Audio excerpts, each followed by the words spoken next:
नमस्कार साथियों, फिर से एक और वीडियो लेके उपस्थित हो गए हैं। सबरी को क्या श्राप मिला था? एक भील समुदाय की शाबर जाति के मुखिया थे। उनके यहाँ पुत्री का जन्म हुआ। धीरे धीरे वो कन्या बड़ी हो चली। पिता ने बड़े प्यार से अपनी बेटी का नाम श्रमणा रखा था। जैसे जैसे समय गुजरा, पिता ने श्रमणा का विवाह एक भील कुमार से तय किया। सारी तैयारियां बड़ी धूमधाम से होने लगी। विवाह से पहले उन्होंने देखा कि पशु बलि के लिए लाए गए हैं। ये देखकर वे बहुत दुखी हुई। उन्होंने जब पूछा कि ये कैसी परंपरा और ये कैसी रीत, तो उनके पिता बहुत गुस्सा हुए। जब श्रमणा ने देखा कि उनकी कोई सुन नहीं रहा, तो उन्होंने सोचा कि मैं ही भाग जाती हूं। न विवाह होगा, न बलि दी जाएगी। ये सोचकर श्रमणा शादी से एक दिन पहले घर से भाग गई।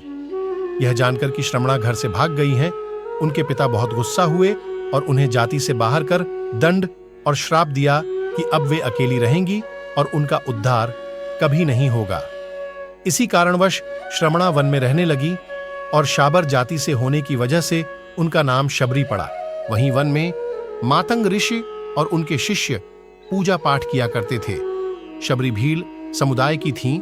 उन्हें पूजा का अधिकार तो नहीं था, पर वे रोज सुबह ऋषियों का नदी तक जाने का रास्ता साफ कर उस पर से कांटे हटाकर उससे बालू और फूलों से ठीक कर देती थीं।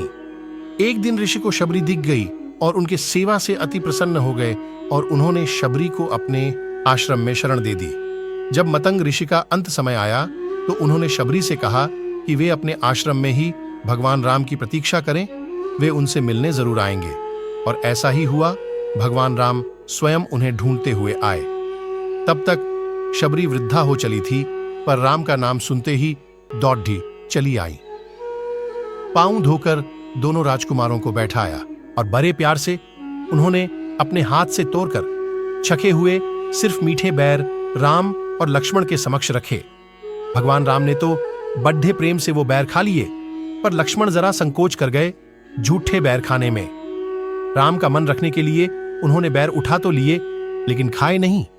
इसका परिणाम ये हुआ कि राम रावण युद्ध में जब शक्ति बाण का प्रयोग किया गया तो वे मूर्छित हो गए थे, जब इन्हीं बैरों की बनी हुई संजीवनी बूटी उनके काम आई थी। इस तरह भगवान राम ने शबरी का उद्धार किया। साथियों, ये वीडियो अच्छा लगा होगा तो लाइक, शेयर और कमेंट कर दीजिएगा। जय श्री राम।